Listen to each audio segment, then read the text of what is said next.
The Football Show on Off the Ball. With Sky. Watch Premier League, Women's Super League, EFL, Scottish Premiership and much more. Live on Sky Sports. I'm prepared to do anything I can to play for my country again. Do it then. What about your start to the game? It wasn't bad, was it? Why should an honest answer be a mistake? How can a modern day manager not have a mobile phone? Why should he? You're welcome along to Thursday's Football Show. Nathan with you for the next hour, and we're putting a wrap on the never-ending international break and the Four Nations League games.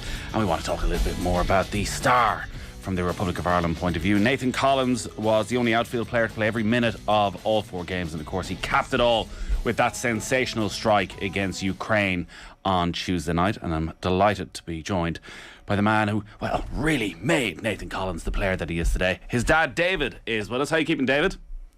I'm great. How are you, Nathan? Very well. A footballer of note in your own right, which we'll get into. You spent a lot of time at Liverpool when you were younger, played for the Ireland under-21s and had a really good career. But I think we'll start with your son, if that's all right. Can you talk us through exactly what you were doing on Tuesday night when he picked up the ball about 10 yards inside the Ukrainian half?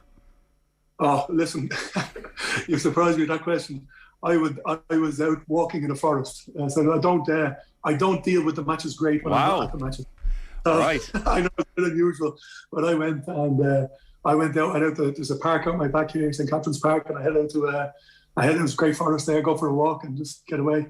I much prefer to be at the matches, and unfortunately I couldn't go. So it's a bit unusual, I know. Just that's my way. So if you're not at the games, you just can't bring yourself to sit and watch them on the TV. The nerves are too much.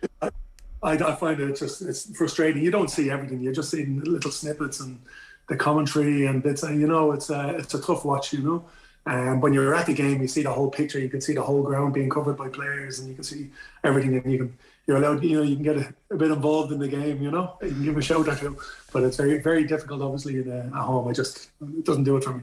So let's fast forward an hour then. Talk us through when you arrived back home and you first heard what had happened.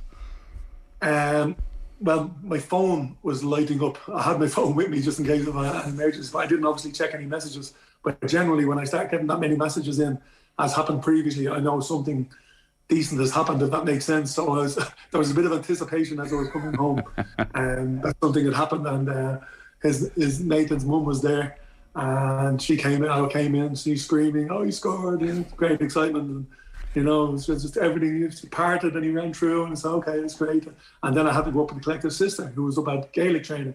She had a GA training, and so she gets in the car and she tells me, like, her coach has told her what she's out training on the pitch, and one of them ran up and showed her the video of the goal, and so it was great excitement.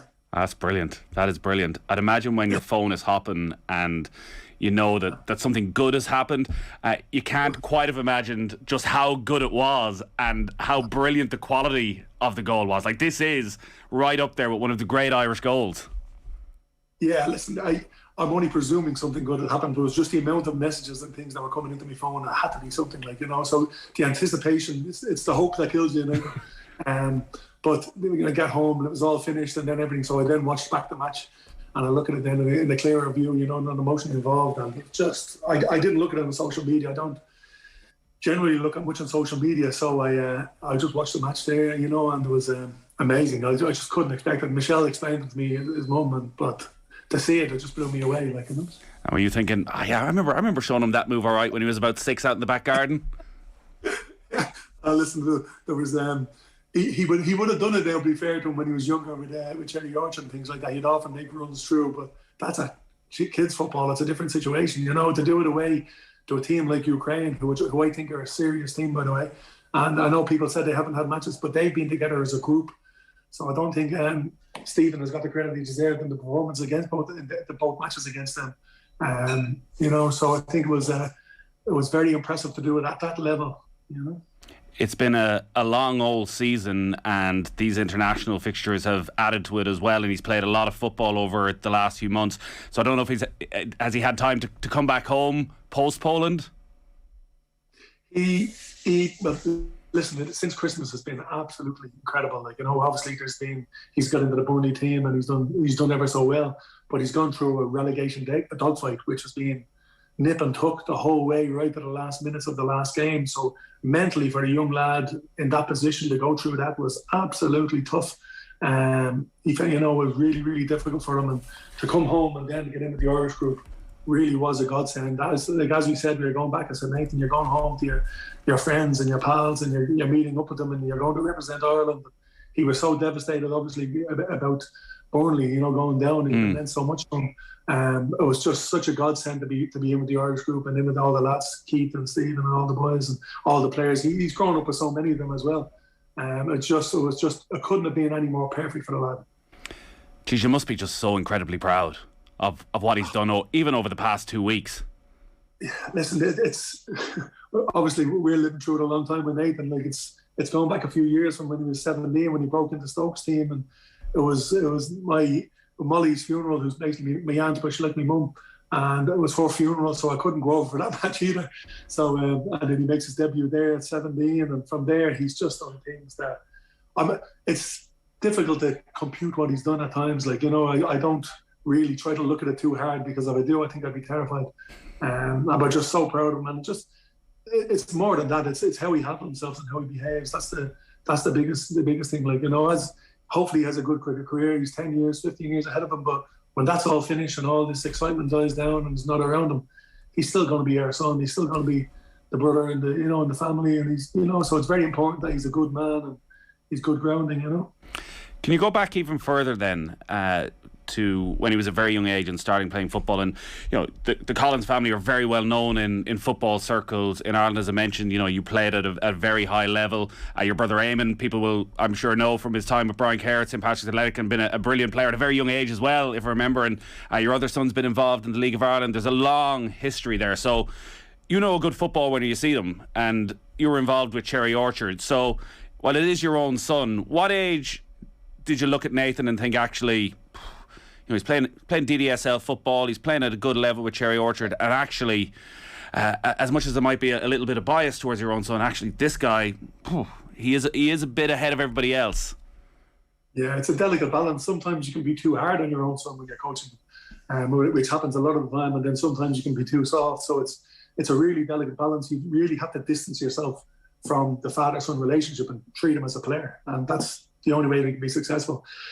Regarding my family, it goes back to my dad and my uncles. Like, going back in the 1950s, my dad won the FAI Cup, and then my two brothers, Michael, played League of Ireland, Pats Dundalk, and Eamon, who was obviously in England for 20 years, and then it follows through to our family. Like, our cousins have played, Keane, Mikey, Joe, Sam, and then obviously Nathan's siblings, Katie, who plays now, she's in the Kildare Miners and played with DLR Waves. And Josh had a great run with he was at UCD and won the League of Ireland First Division and played the Premier League with them. So it's a huge family background of football. Nathan, very young, he was 4 years younger than Josh, so he would have been going along to all the training sessions, all the matches. So straight away at 8 years of age, 9 years of age, Josh was training away, and Nathan would come along. He wouldn't stay at home. He'd come down to the training sessions, and it just naturally he just went in and joined in the training sessions. And we had a very strong team. But it ended up in the 15, 16, 17s. We had 12 internationals in that squad. It was an incredibly strong team at Cherry Orchard. But Nathan trained with them all the way through, and he would join in all the drills. He would play in all the drills, and he was more than capable. Like, it's a big jump forward. 1 year is a big jump. 4 years is a huge jump. To be training with people at that age, and the passing drills and the shooting drills and setups. If you're not on it with the level of players we had, they'd be very quick to tell you. Because they were all very driven young men. And for Nathan to be able to hold himself in that environment was, looking back now, it was very, very special. It really said something about him. Was he always a centre-back? No, he started off in midfield. He's such an engine. Like, the boy, he just runs. He can run all day. He always could. He'd go, sometimes he'd just run to school. He'd be gone, he ran everywhere. So he started midfield and he was running around. Obviously, he wouldn't have understood the position much as a young boy, so he was very energetic up and down the pitch. He was very tall, so everybody be saying to me, "Why is he not in the fence? Why a big lad has to be in the fence?" And I was saying, "Listen, that." Nobody sort of appreciated his technical ability. I knew, and the lads in training knew how good he was, but nobody on the outside would appreciate what his feet were like and what his touch was like. So he played for a long time in in centre midfield, up to about 11s, 12s, I think it was. And then just by the dynamics of the team and the players that joined us and signed for us, he had to move back because we needed a bit of help in defence. He needed a central defender in there, and we had a couple of extra midfielders. And he went back there, and then he just oozed confidence and class. You know, it was just very calm on the ball, and he got us playing. It changed the whole dynamic of our team to help us play. You know, our goalkeeper tried to play out from the back. It was amazing. I think that stood to him as well. Like, you know, playing in midfield, receiving the ball in them areas, and then even when he went in defence, he played left side defence. That was probably a bit of a conscious decision because going back to my dad's time, he was always telling me, work on my left foot, work on my left foot. I said, listen, you're going to play in the left there. That will do you the world of good to play there. And it stood to him. He's played left back for Stoke, right back for Stoke, centre midfield. Burnley played right back, centre of the three. So you can play numerous positions.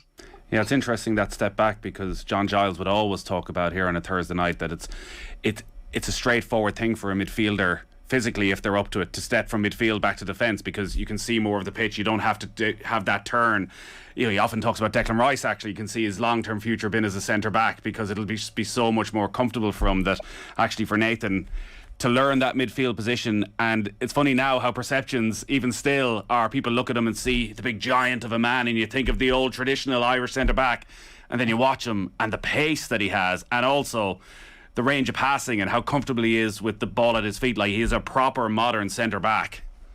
Yeah, he has that. He has the physical attributes, and to be fair, he'll use them. He's been in plenty of battles in the Championship and the First Division, or in the Championship and the Premier League for a young boy. But going back to his goal, like we talked about it afterwards, he was saying, met him at the airport about 3 a.m, and he said, "Do you think I should have hit with my left foot?" And I said, we looked back at him, and I said, it was really back to a midfielder type of thing, because the way you look at it was he sort of opens his body, and it's like a midfielder putting it around the corner. You know, the sort of way as it comes to them, you put it around the corner and get the other side. So it's a very difficult technique to do when you're running straight, to open your body and go like that. So it was, but I think that's from his midfield time to be able to, with the outside of the foot, just curl them like that, you know. There's maybe a danger of over-analysing his upbringing, because I'm sure at the time it's just a normal father-son relationship, and you say you're coaching the team, he comes along and your older son Josh is playing there. But in terms of his development when he starts at Cherry Orchard, are you pushing him? Is he pushing you? How did that work? Oh, listen, from Nathan's point of view, it's been totally driven by him. He was absolutely on me non-stop. Every training session, like Josh's training sessions, he's first one ready in his gear, ready to go. He'd be out in the car. There was times he would walk ahead of me. And I said, "Where are you going?" He said, "Well, I'm going training." I said, "Yeah, but I'm driving you to training." And he's like, yeah, but we're going to be late, so I'll walk on. I'm like, well, you're 500 metres to the road, I'd pull in and he'd hop in the car, and I'm like, okay, we're going now, you know. But he was just, and then he, like, as I said, I'd be going from work, and we have other children, as so many parents know what it's like here when, in Ireland, when their kids are playing Gaelic or rugby, and the other kids playing football and the other one's going swimming. So I'd be coming from work, and Michelle would be taking Kiwi or Josh, I said, off to their sports, and he'd be on the bus. He'd be gone down on the bus down to Ballyfermot and me. I said, "I'll meet you at the West County." I'm like, "Okay, well, wait there. Don't go anywhere else. I'll be there." What age was he? You know, he was gone. Yeah, that was it. Like, you know, he'd hop on the bus down there and wait for me. Like, incredible now, you know. Looking back, I wouldn't have my little guy doing it now. Seb wouldn't be doing it now. But Nathan was just, no, I have to be there. I have to be there on time. It's not a matter of being there on time. I want to be there for the setup, you know, 15 minutes before, 20 minutes before, you know. Right. So he had that unbelievable drive from a very young age. But just as they got older, the more understanding he got in the game, like he would be walking, say, with Stephen Rice at EDSL, and then he'd be coming home in the car with me, and he'd be saying to me about our club team and stuff. Are we playing the right style of football? Should we, for our development, for my development, am I playing this? And I was probably a bit pragmatic at the time. In the DDSL, it can be a bit of a war zone, you know. And he was saying, listen, no, and he sort of changed the dynamic. It was like the changing of the football philosophy. You could see it happening in England, and he bought into it so much, and he'd be talking to me tactically, why we've got to do this and do that. And during games, he'd be over to me, well, listen, we've got to change it, that they're overloading us here, they're setting traps there, and he'd see things. Yeah, and I noticed he still does that in matches, like even after we scored, I think it was the Scotland match, he was straight over Keith Andrews, and the two of them had their arms around each other for 30 seconds talking tactics, like, you know. And I'm like, well, you know, what's going on? And he was saying about that. I asked him what happened. He said he was talking about their trap they were setting and how we can bypass it and things like that. Like, wow. Just amazing stuff, you know. And just obsessed with the game, clearly. Yeah, but no, listen, he can knock off. Right. So yeah, he adds that bit of balance. God, absolutely. Listen, we have to knock off. It's too much. So you play golf, and he goes in with his pals, and he does all the bits and pieces, and we always have to knock off as a family. It's just, you can't live that life constantly. It's just not healthy. You have to get away from it. You have to have hobbies. You have to have interests. So it's very, very important. He's like all the young lads now. All these boys at this age, they love going shopping. They love getting their runners, their trainers. Going to the movies. They love the restaurants. It's a different environment to you don't want to be following these young lads on Instagram. Yeah.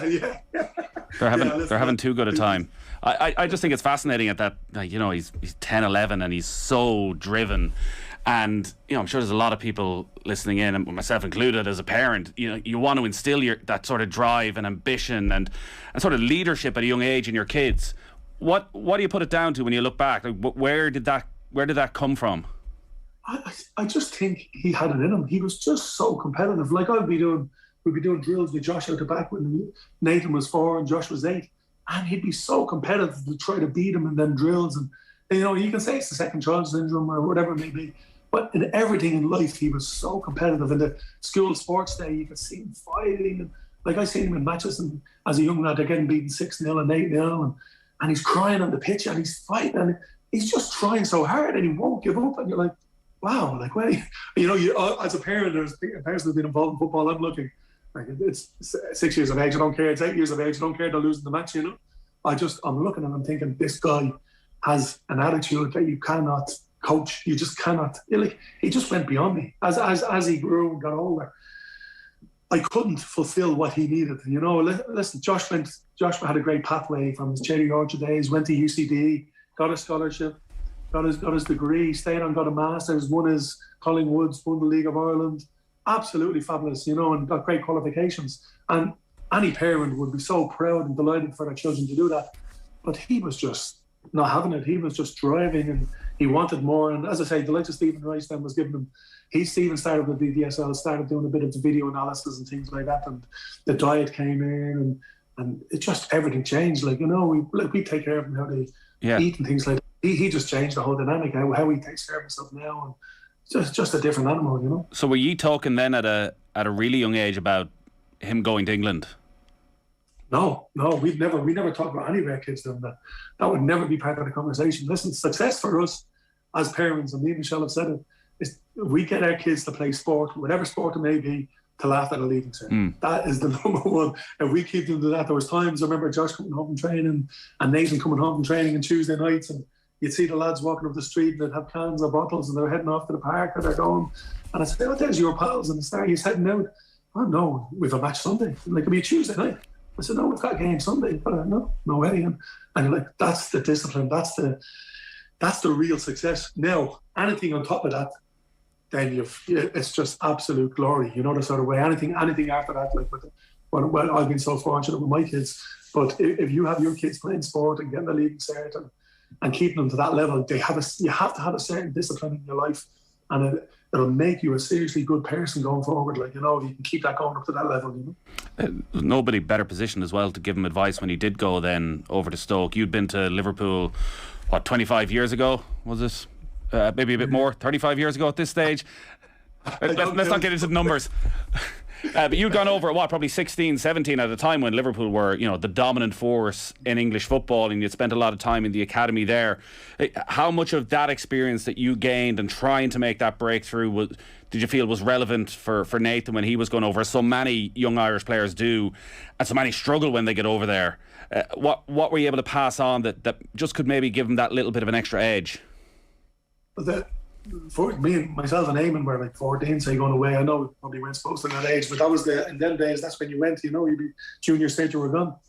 I wasn't in any rush for my boys to go away to England at that age. As I said, we've done a great pathway with Josh, but Nathan was just so determined and so much wanted it. So then we had to find, once we knew, and the level he was playing at and the things he was doing and the clubs that were interested in him, I just, you have somebody at that level, you can't hold them back, if that makes sense, And it would have been, it got to the situation where I know he would have held it against me later on in his life if I didn't give him the leeway to have a crack at it and go and try to play football, And then listen, when he goes away, he looked at a few clubs. There were so many clubs in for him, but we straight away eliminated that and we said let's pick 2, 3. You look at the major clubs. Obviously, my elder brother's involved in Man City and things like that, and you're like, wow, it's such a big jump to go to clubs like that. And you know, the football had changed so much from in my day where it was Irish and English and Scotch and Welsh lads to where it's worldwide now. Like, you know, the African boys, the South Americans, it's the English academies pre-Brexit were the best in the world by a country mile. So it was very difficult. So we said we better off looking at a smaller type of, not a smaller club, but a one that you probably have a better chance of making a breakthrough. There was a guy called Steve McGavin who was at Ipswich, who we know from years ago. He played with Eamon, and he was heavily involved with Ipswich at the time.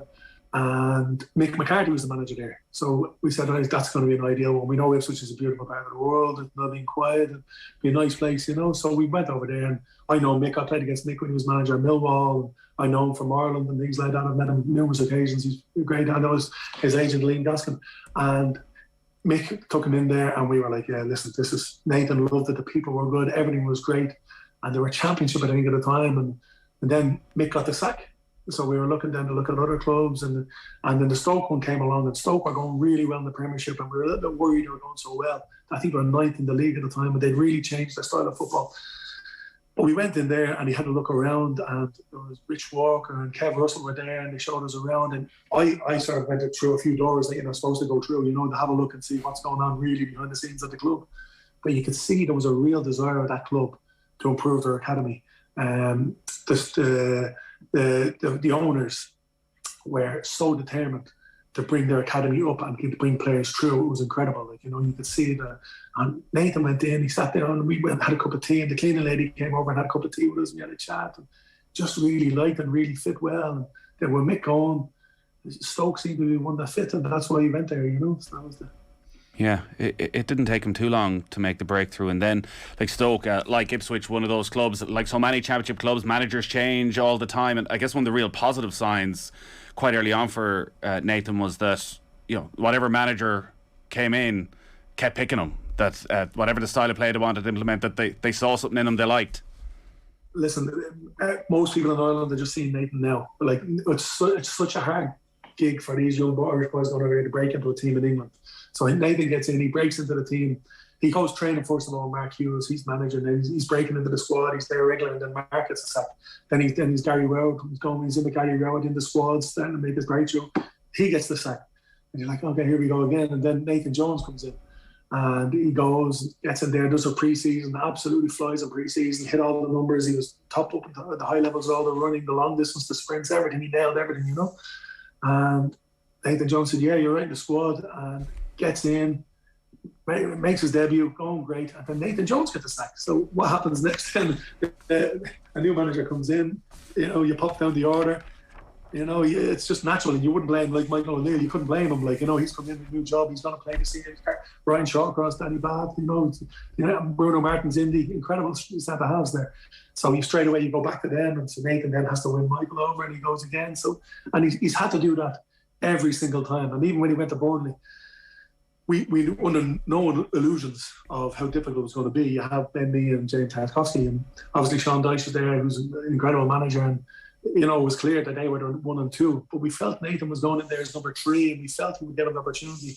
So you look and you think, okay, well, this is where we sort of back ourselves, and Nathan backs himself. He said, I just need one chance. I just need an opportunity, and I'll show them, and I'll get in there. I know, and that's what he does, like, you know. So when he went in, and he made it very difficult. I think, you know, a lot of the fans were complaining when he got in, and he was left out, and in and left out, you know, and he got in, then he stayed in, and they just couldn't, you know, the sort of way. And similar with Ireland, like, you know, we've so many incredible centre halves. Stephen has so many options, you know, and you have to be patient and you have to be respectful. Nathan knows his place. He's a young boy making his way in the career. These guys have been around for a long time, and they've done the hard yards. You know, they deserve their place. So you have to wait, and then when you get it, you have to go and grab it, you know. The Burnley move was interesting. You touched on it there with Sean Dyche. In one way, I think people were surprised because, again, with Nathan, as you know, he's got a lot of really good attributes that he would go to Burnley, who were, you know, from learning from a defensive point of view, are probably one of the best places to go. But in terms of playing expansive football, it's never really what they've been about. And Sean Dyche is the type of manager who doesn't make changes for the sake of making changes. Like James Tarkowski and Ben Mee, two of the most experienced defenders in the Premier League, no nonsense at all, will go on and get good clubs now, I'd imagine, that they've left. And he's not just going to get rid because someone has done well in training. So there was definitely an element of risk involved that if Mee and Tarkowski stay fit for the next year or 2 years, there may not be an awful lot of football, but I guess at the same time you're going to learn a hell of a lot. Yeah, listen, what's the other options? You go to another club in the Premier League, like, you know, if 4 or 5 could be ahead of him starting out. We really felt he was third choice. I look back at our previous record and previous 2 years, and the two lads have missed matches with injuries and things like that, and you're like, okay, well, he will get opportunities. And we just listened. The kid has such belief in himself that he said, I just need a chance. Just give me a chance and I'll be able to show it. And regarding the style of football, he's played since 14, all this academy football, playing out from the back, pass, constantly done it. He's gone to the Championship where they still play the Stoke, they try to play and do their stuff. Michael haven't played amazing football. And we felt for his development to go to a Sean Dyche, to go to a team that's going to have to defend for their lives, who's going to have to put their body on the line, it would bring him to another level. Maybe you bring him to an area where he hasn't been before and test him in a way that he hadn't been tested before. And that's what's happened. He's had to absolutely fight for his life, and he's become a so much more rounded defender because of that. We obviously know him inside out. You know, we know his ability, how he can play. But for him to be able to learn the defensive side and the ugly side of football and the dark arts of football, and you know, he's playing matches that he'd have a broken hand, and lads are pulling the arm off him, and you know, and he's like, you know, you have to deal with this. And, you know, he has to get there and he has to learn that. There was no better place for him to learn that, you know. This is the bit where I want him texting you tonight going, Dad, why'd you say that?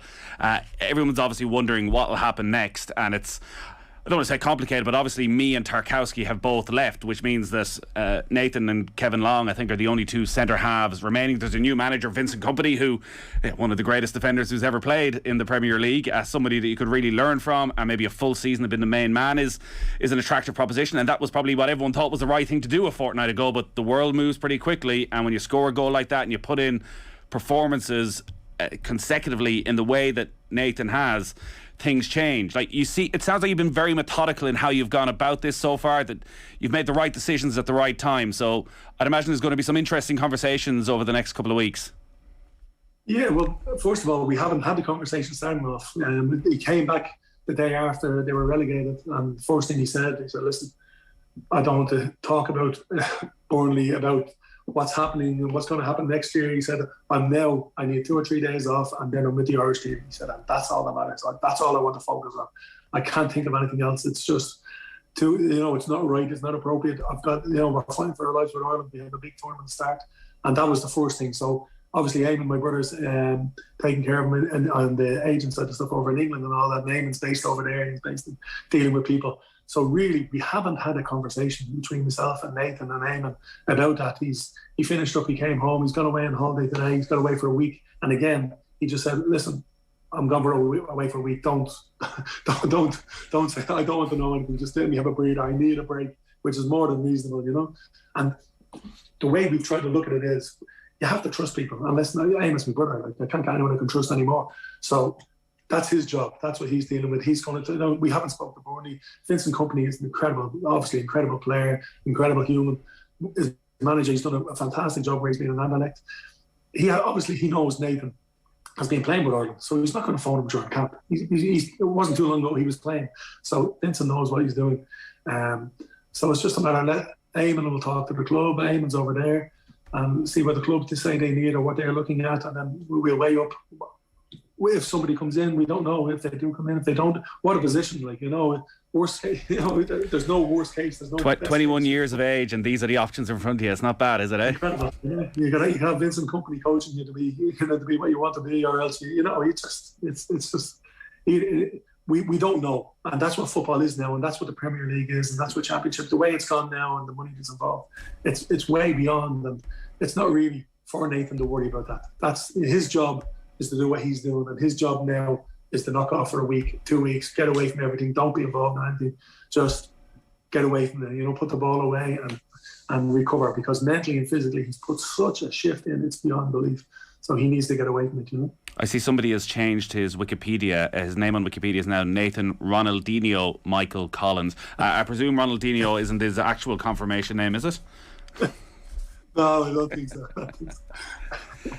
Listen, he's clearly got a very wise head on his shoulders. You can see where he got it from as well, Dave.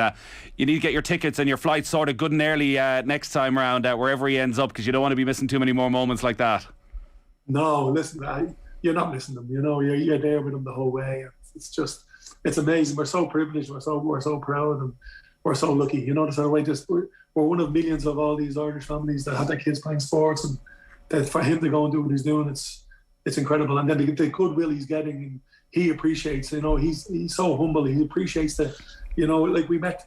It was Charlie O'Leary and Mick Bourne at the match, of the Scotland match. Yeah. Like, I know the lads from years ago. We met upstairs and met them after the game. And I said, Nathan, come over and meet the two lads. And Nathan was talking. And I was explaining to Nathan, he's such a young boy. I said, listen, these lads were, you obviously know Jack Charlton years. I said, but these boys were here before Jack Charlton. And that's a great thing I see, as in, I want them to have that link from my dad's time back to the 1920s to 30s. And, you know, 100 years later down the road, the FAI and the link of these people, I want them to see that and to know that, and to see the supporters in the Scotland match, for him to see that and feel that, you know, we haven't had enough of that in the last few years. And now he's seen that, he's seen the history, he's seen what it means to the supporters. I'm telling them when I walk out of the stadium, the smiles, the happiness, people singing. And I said, it was just incredible. I said, we haven't had that. And he said, that's the only regret. He said, I haven't been able to go outside to see everybody having a great time down there, going back to the hotel. Yeah. It'll come, I'm sure. And hopefully there's major tournaments and all of that down the road as well. Dave, it's been brilliant talking to you. Congratulations. I say you've a huge amount to be proud of, and a lot more to come down the track. And hopefully we get a chance to catch up with you again. Thank you very much. And thanks for all the support for everybody. We're very lucky. Thank you. Cheers, Dave. Football on Off the Ball. With Sky, all the football you love in one place. Across Sky Sports, BT Sport and Premier Sports.